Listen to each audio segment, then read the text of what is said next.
The Ashcroft family's monthly dinners were less about food and more about financial peacocking. This evening, in the sprawling estate outside Napa Valley, promised to be especially unbearable. I took my usual seat near the fireplace, quietly observing while my cousins competed to see who could brag the loudest. "Just bought a ranch in Jackson Hole," Preston drawled, swirling his wine. "Right next to the guy who owns half of Silicon Valley." "Please," scoffed Cassandra, flipping her designer clutch open with a flourish. "We just closed on a vineyard in Tuscany. Private access to the Med. You can't even put a price on that kind of view." I hid my smile behind my glass of iced tea. If only they knew. "Nora." Aunt Evelyn's voice cut sharply across the table. "You've been awfully quiet."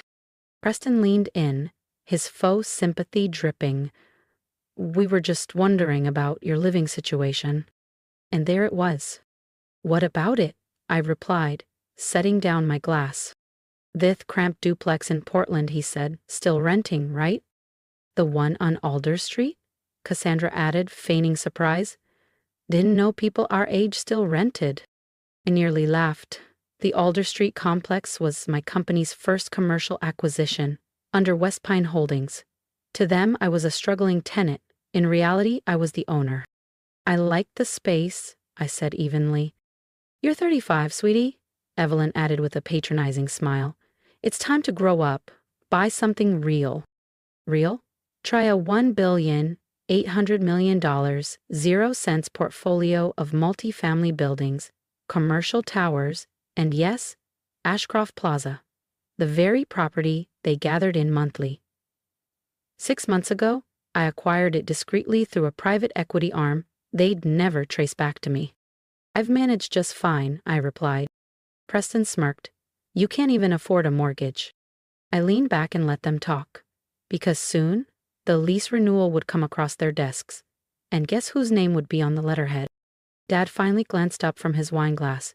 Now, Preston, not everyone's blessed with your sharp instincts." "Nora chose her path," Aunt Evelyn chimed in with a sigh, as though I'd disappointed them by not marrying a hedge fund manager or becoming a lifestyle blogger. They thought I spend my days showing cheap walk-ups to broke grad students, barely scraping by on commission checks. What they didn't know was that Nora Hale, the family underachiever, was also West Pine Holdings, the anonymous firm quietly snapping up commercial and residential properties throughout the Pacific Northwest for the last decade. "Speaking of real estate," Cassandra interjected with a sparkle in her eye, "have you heard about that situation on Alder Street? Some firm bought the entire block. They're going to knock it all down," she added with mock pity. "Guess that little apartment of yours will finally go." I kept my expression neutral. I was the buyer, and I had no intention of tearing anything down. The Alder Street complex was a hidden gem: brick facades, vintage detailing, and rent protections for families who'd lived there for decades.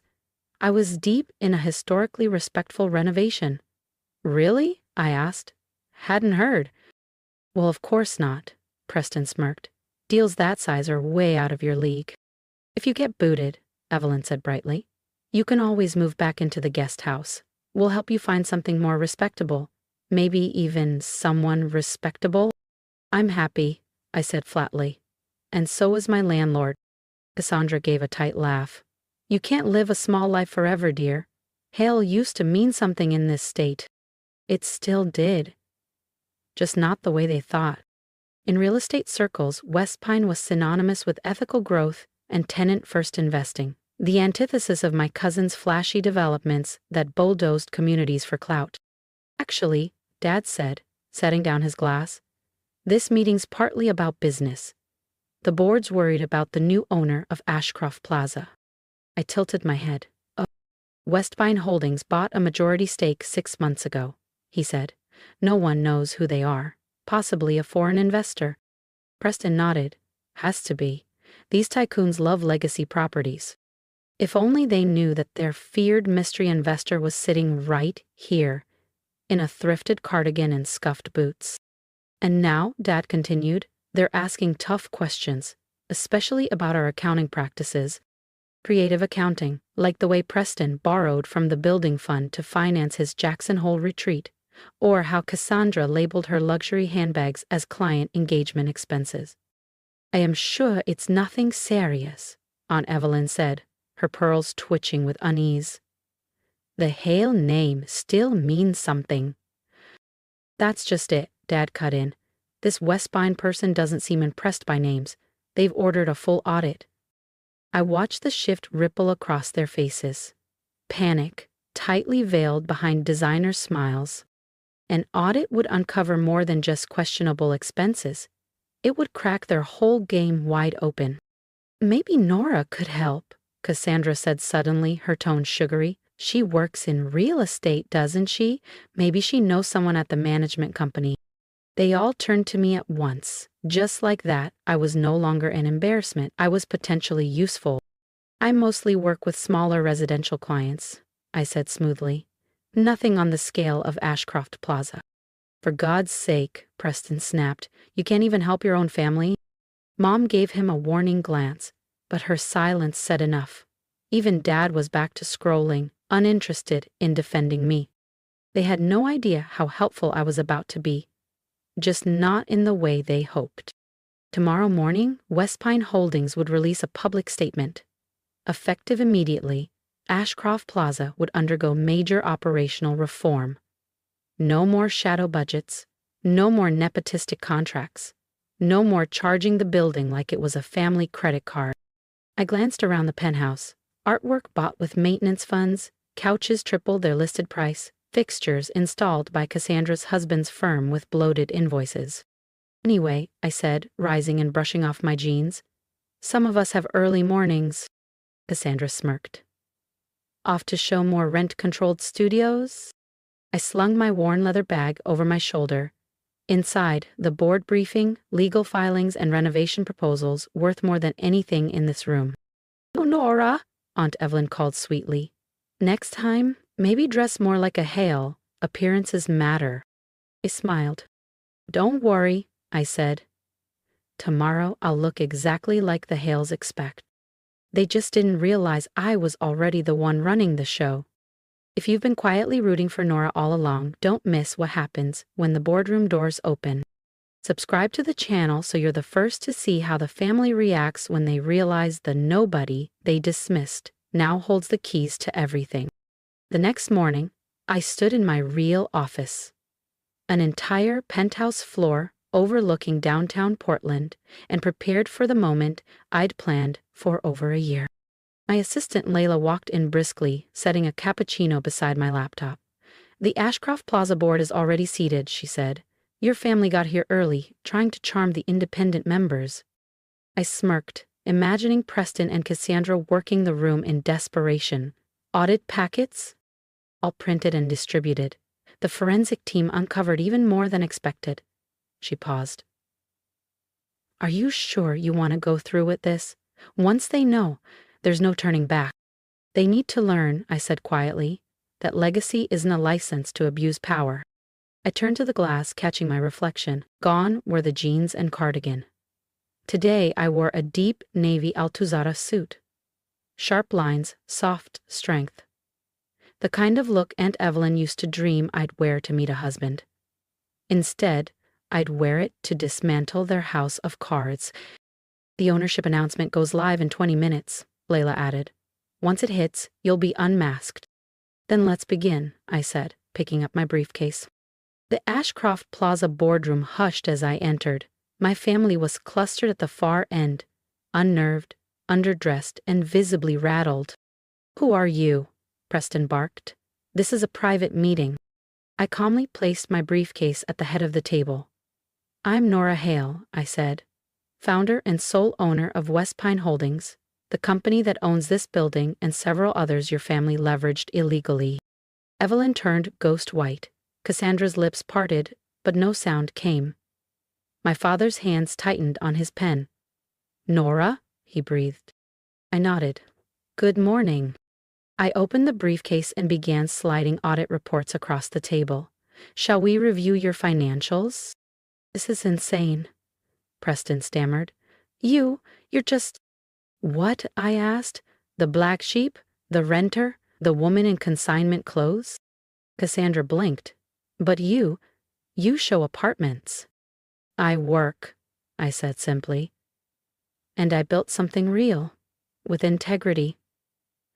Not illusion. The board watched, stunned, as the proud Hale family began to unravel, one page at a time. These folders, I said, contained detailed documentation of every misused fund, inflated invoice, and falsified receipt. Reports of financial irregularities involving Ashcroft Plaza's accounts, I began, distributing the final set of documents. Preston, would you care to explain the $2 million, 0 cents in roof repairs that financed your Jackson Hole property? He flushed so hard and fast, I thought he might pass out. Or Cassandra, I continued, flipping the next page. Maybe you'd like to walk us through your husband's invoices, charging 3 times the market rate for basic plumbing. You'd air out your own family's laundry like this? Aunt Evelyn gasped. No, I said evenly. You aired it out. I'm just making sure it gets cleaned. Dad finally spoke, voice low and pleading. Nora, sweetheart, we can explain. Don't, I said, raising a hand. I've watched this family treat our great-grandfather's legacy like a personal ATM. While you mocked my so-called humble life, I was building something better, on values, not vanity. But why? Cassandra asked, dazed. Why pretend to be struggling? I didn't pretend anything, I replied. I lived modestly, I invested wisely.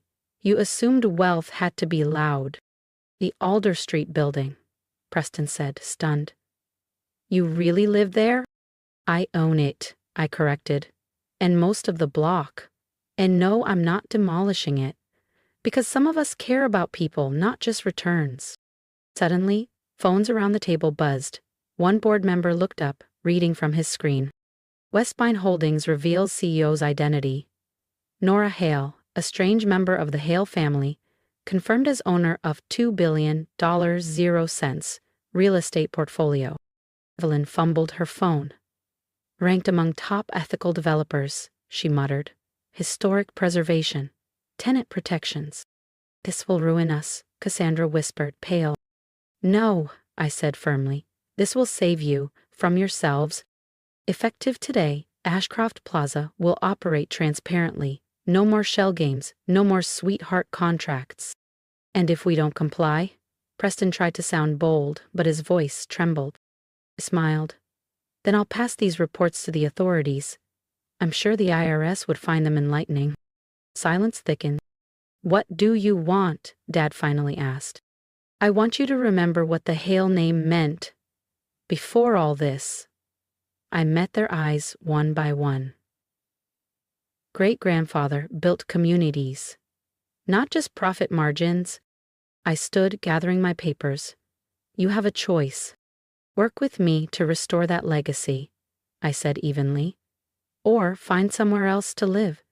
I hear there's some lovely rentals in Lake Oswego. I turned to leave. Nora, wait. Dad's voice stopped me just as I reached the door. I was wrong about you. Yes, I replied quietly. You were. The aftermath unfolded like something out of a business drama. The media couldn't get enough of the hidden heiress of Portland, who'd quietly built a real estate empire and dismantled her family's illusions in one board meeting. Aunt Evelyn resigned from 3 local boards, too ashamed to show her face. Cassandra's husband's firm folded within weeks of the audit release. But not all of it was bitter. Rested, finally facing actual consequences. Enrolled in a public university's real estate program, Cassandra began volunteering at a transitional housing shelter downtown. She told me later it gave her more purpose than her gallery openings ever had. And Dad? He asked to learn the business. Not as a father reclaiming control, but as a student. This time, he wanted to understand what I'd built. 6 months later, I was sitting in my Alder Street apartment, yes, I kept it, reviewing new quarterly reports. Ashcroft Plaza was thriving. Leases were stable, tenant satisfaction was up, and small retailers on the ground floor were turning healthy profits. A knock broke my focus. I opened the door to find my mother. She wore jeans and no makeup. It took me a moment to process the casualness. "I got your invitation," she said, holding it up. "A courtyard holiday party," I nodded. "It's not quite your scene." "No," she admitted, glancing around my modest space. "But I'm learning that maybe scene isn't everything." She picked up a photo, me at 23, beaming at my real estate license ceremony. "I never asked," she said. "Why this path?"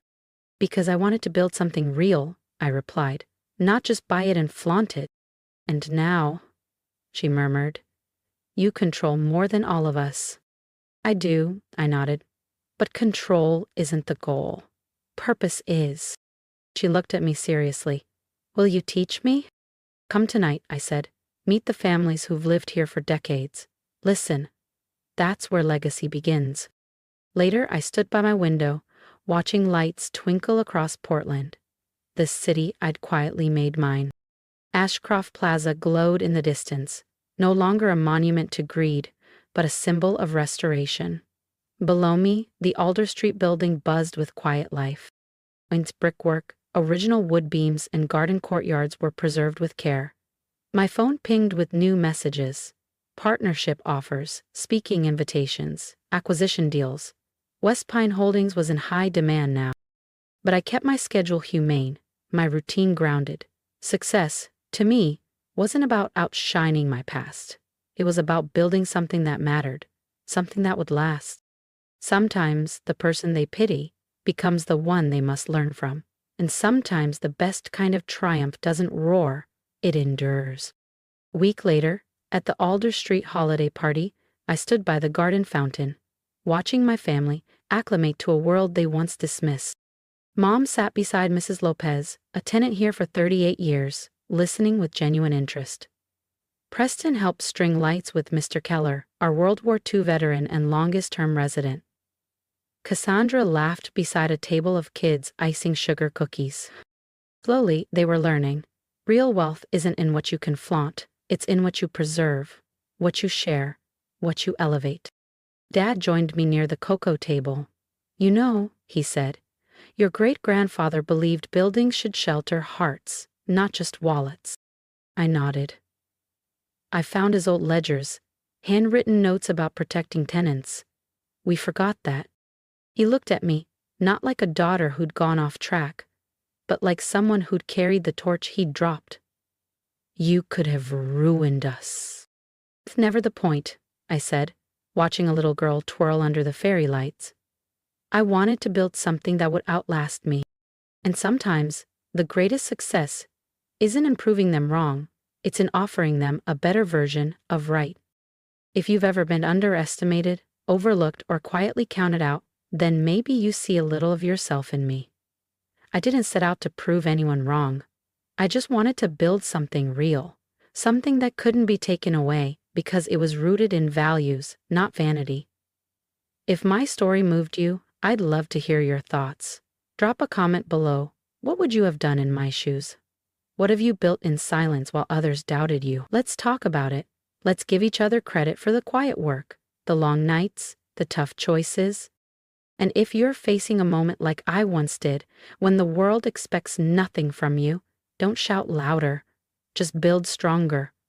You don't need approval to begin. You need purpose and consistency. The rest will come. Support this journey by subscribing to the channel. There are more stories ahead about resilience, redemption, and redefining success on your own terms. Because legacy isn't what you inherit, it's what you create.